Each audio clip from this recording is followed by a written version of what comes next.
As a social scientist, I'm intensely interested in addictive behaviors. A lot of people watching this video right now, they're watching it because they want an edge, and that's great. I admire that. You're strivers. So am I. But strivers in the striving process, they open themselves up to one of the most deleterious addictive behaviors known to mankind, and that's workaholism. People will work hard. It will create dysfunction in their relationships. They will exhibit hiding behavior where they're sneaking around. If you don't believe it, well, ask yourself. Do you sometimes sneak into the bathroom to check your email, your work email? Do you snap shut your laptop computer on a Sunday afternoon when your partner comes home? Yeah, well, you're doing it too. People get defensive when people question how much they're working. Well, that's classic addictive behavior.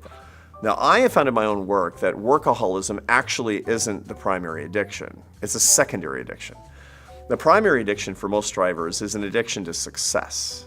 Success is achieving something of merit and being rewarded for it. Many strivers, many of my students, me, look, I'm guilty here.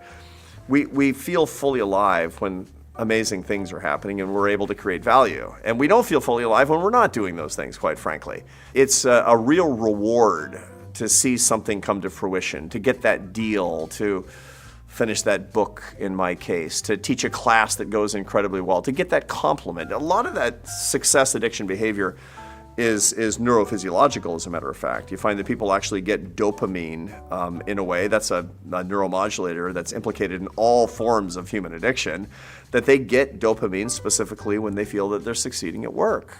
Well, they keep seeking those rewards. They keep seeking success, and seeking success is hard.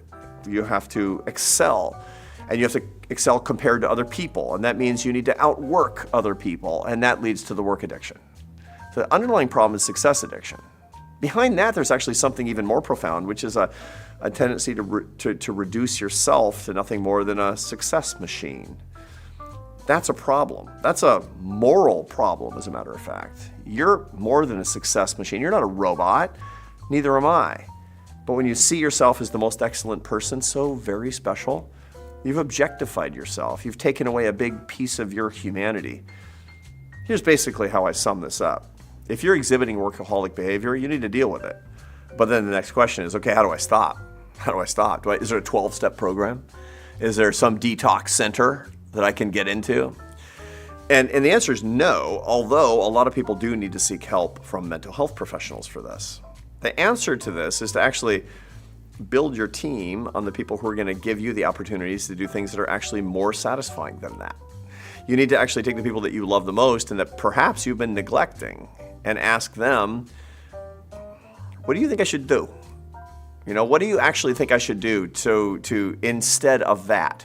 For workaholics, the primary love relationship in their life is with work. That's not a good love relationship because work can't really love you back. Work takes. Work doesn't give.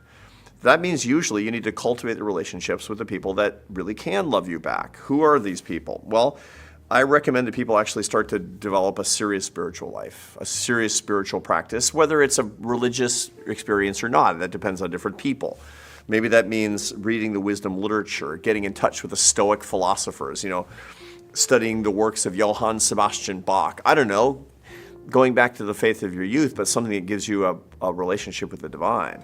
People who are married is doubling and tripling down on the metaphysical beauty that actually can and should be your marital relationship. That might be the first time in years that you've actually been able to work on that. With your children. That was a big one for me, I'm telling you.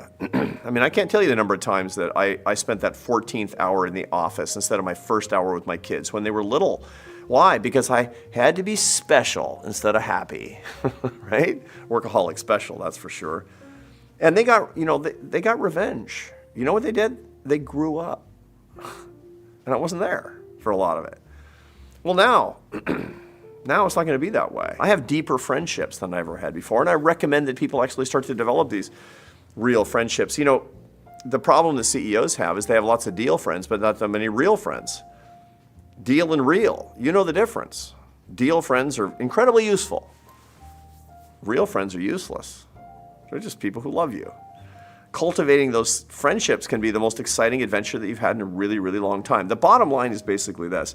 What substitutes for work? The answer is love with humans. That's what it comes down to, because happiness is love, full stop. Okay, how? Give me the algorithm, man. And I get it, I want that too. And so I do have a lot of rules of thumb that I suggest. Real friendship has to extend beyond your spouse. For example. So real friends are people that you just love. You don't need anything from them, and they don't need anything from you.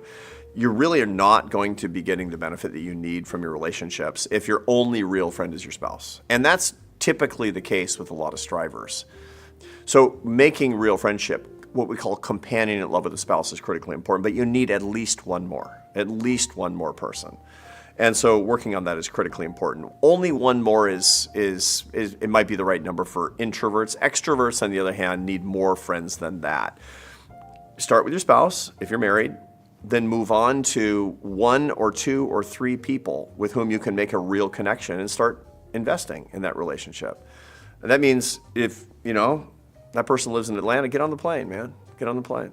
Say, let's go do something for half a day. What do you say? And they'll be like, you're coming here to do that, to see me? And you're like, yep, it'll be super fun. I guarantee that you actually do that. But that's where the investment starts. And those are the numbers that we're trying to talk about. And anybody can do that.